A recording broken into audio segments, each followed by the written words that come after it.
प्यार के नाम पर धोखा।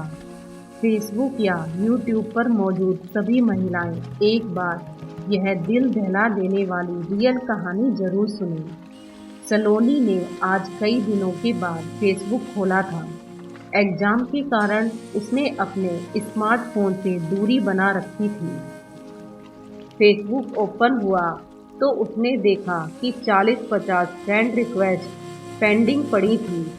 उसने एक तरफ से सबको देखना शुरू कर दिया, तभी उसकी नज़रें एक लड़के की रिक्वेस्ट पर ठहर गई।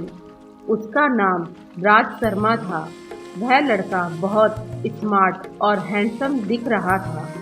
उसकी डीपी में सलोनी ने जिज्ञासावश उसके बारे में पता करने के लिए उसकी प्रोफाइल खोलकर देखी, तो वहां पर उसने देखा कि राज ने एक से बढ़कर एक रोमांटिक शेरो शायरी और कविताएं पोस्ट की हुई थी। उन्हें पढ़कर वह इम्प्रेस हुए बिना नहीं रह पाई और उसने राज की फ्रेंड रिक्वेस्ट एक्सेप्ट कर ली। अभी उसने राज की रिक्वेस्ट एक्सेप्ट किए हुए कुछ ही देर हुई होगी कि उसके मैसेंजर की नोटिफिकेशन रिंग के साथ बज उठा। उसने चेक करा तो वह राज का मैसेज था। उसने उसे खोल कर देखा तो उसमें राज ने लिखा था, थैंक यू वेरी मच। वह समझ तो गई थी कि वह क्यों थैंक यू कह रहा है, फिर भी उसने मजे लेने के लिए उसने रिप्लाई कर दिया, थैंक यू किस लिए। उधर से तुरंत जवाब आया, मेरी फ्रेंड रिक्वेस्ट एक्सेप्ट करने के लिए। सलोनी ने कोई जवाब नहीं दिया, बस एक स्माइल वाला स्टिकर सेंड कर दिया और फिर मैसेंजर बंद कर दिया। वह नहीं चाहती थी कि एक ही दिन में किसी अनजान से ज़्यादा खुल जाए और फिर वह घर के कामों में व्यस्त हो गई। अगले दिन उसने अपना फेसबुक खोला तो उसे राज के मैसेज नजर आए। राज ने उसे कई रोमांटिक कविताएं भेज रखी थी। उन्हें पढ़कर उसे बड़ा अच्छा लगा। उसने जवाब में फिर से स्माइली वाला स्टिकर सेंड कर दिया। थोड़ी देर में ही राज का रिप्लाई आ गया। वह उससे उसकी हॉबीज के बारे में पूछ रहा था। सलोनी ने राज को अपना संक्षिप्त परिचय दे दिया। उसका परिचय जानने के बाद राज ने भी उसे अपने बारे में बताया कि वह एमबीए कर रहा है और जल्द ही उसकी जॉब लग जाएगी। और फिर इस तरह से दोनों के बीच चैटिंग का सिलसिला चल निकला। सलोनी की राज से दोस्ती हुए अब तक 1.5 महीने हो चुका था। सलोनी को अब उसके मैसेज का इंतजार रहने लगा था। जिस दिन उसकी राज से बात नहीं हो पाती थी तो उसे लगता जैसे कुछ अधूरा सा है। राज उसकी जिंदगी की आदत बनता जा रहा था। आज रात फिर सलोनी राज से चैटिंग कर रही थी। इधर उधर की बातें होने के बाद राज ने सलोनी से कहा, यार हम कब तक यूं ही सिर्फ फेसबुक पर बातें करते रहेंगे। मैं तुमसे मिलना चाहता हूँ, प्लीज कल मिलने का प्रोग्राम बनाओ ना।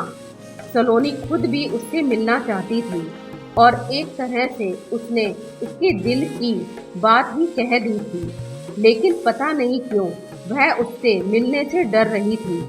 शायद अनजान होने का डर था उसे। सलोनी ने यही बात राज से कह दी। अरे यार, इसलिए तो कह रहा हूँ कि हमें मिलना चाहिए। जब हम मिलेंगे तभी तो एक दूसरे को जानेंगे। राज ने उसे समझाते हुए मिलने की जिद की।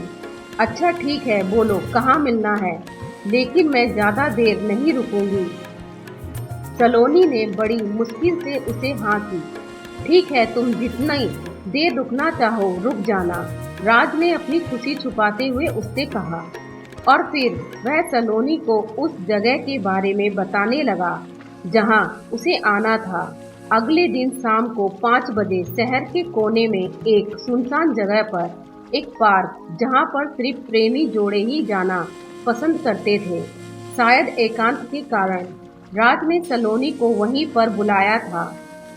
थोड़ी देर बाद ही सलोनी वहां पहुंच गई। राज उसे पार्क के बाहर गेट के पास अपनी कार से पीठ लगाकर खड़ा हुआ नजर आ गया। पहली बार उसे सामने देखकर वह उसे बस देखती ही रह गई। वह अपनी फोटोज से ज्यादा स्मार्ट और हैंडसम था। सलोनी को अपनी तरफ आता देख राज ने उसे अपने पास आने का इशारा किया। उसके इशारे को समझकर वह उसके पास आ गई और मुस्कुरा कर बोली, हाँ अब बोलो, मुझे यहाँ किस लिए बुलाया है? अरे यार, अब सारी बात यहीं सड़क पर खड़ी खड़ी करोगी? आओ ना, कार में बैठकर बात करते हैं। और फिर राज ने उसे कार में बैठने का इशारा करके कार का पिछला गेट खोल दिया। उसकी बातें सुनकर सलोनी मुस्कुराते हुए कार में बैठने के लिए बढ़ी। जैसे ही उसने कार में बैठने के लिए अपना पैर अंदर रखा तो उसे वहां पर पहले से ही एक आदमी बैठा नजर आया। शक्ल से वह आदमी कहीं से भी शरीफ नजर नहीं आ रहा था। सलोनी के बढ़ते कदम वहीं चिपक गए। वह पलट कर राज से पूछने ही जा रही थी कि वह कौन है, तभी अचानक से उस आदमी ने उसका हाथ पकड़कर अंदर खींच लिया और बाहर से राज ने उसे अंदर धक्का दे दिया। यह सब इतनी जल्दी से हुआ कि सलोनी खुद को संभाल भी नहीं पाई और फिर अंदर बैठे आदमी ने उसके मुंह को कसकर दबा दिया ताकि वह चीख ना पाए और उसके हाथों को राज ने पकड़ लिया। वह ना तो हिल सकती थी और ना ही चिल्ला सकती थी। और तभी कार से दूर खड़ा एक आदमी कार में आकर ड्राइविंग सीट पर बैठ गया और कार स्टार्ट करके तेजी से आगे बढ़ गया। और पीछे बैठा आदमी जिसने सलोनी का मुंह दबा रखा था, वह हंसते हुए राज से बोला, वाह भाई वाह, मजा आ गया, आज तो तुमने तगड़े माल पर हाथ साफ किया है। शबनम बानो इसकी मोटी रकम देगी। उसकी बात सुनकर राज मुंह ऊपर उठाकर ठहाके लगाकर हंसने लगा। उसे देखकर ऐसा लग रहा था जैसे कोई भेड़िया अपने पंजे में शिकार को दबाकर हंस रहा हो। और कार तेजी से शहर के बदनाम इलाके जीएम की मंडी की तरफ दौड़ी जा रही थी। यह कोई कहानी नहीं है बल्कि सच्चाई है, छत्तीसगढ़ की सलोनी की, जो मुंबई से छुड़ाई गई है। यह सलोनी की कहानी उन लड़कियों की को सबक देती है जो सोशल मीडिया पर अनजान लोगों से दोस्ती कर लेती हैं और अपनी हंसी खेलती जिंदगी गंवा देती हैं। दोस्तों, इस वीडियो को लाइक शेयर जरूर करें ताकि कोई और सलोनी ऐसे दलदल में ना फंस जाए। और प्लीज़ जाने से पहले चैनल को सब्सक्राइब जरूर करें। Thank you.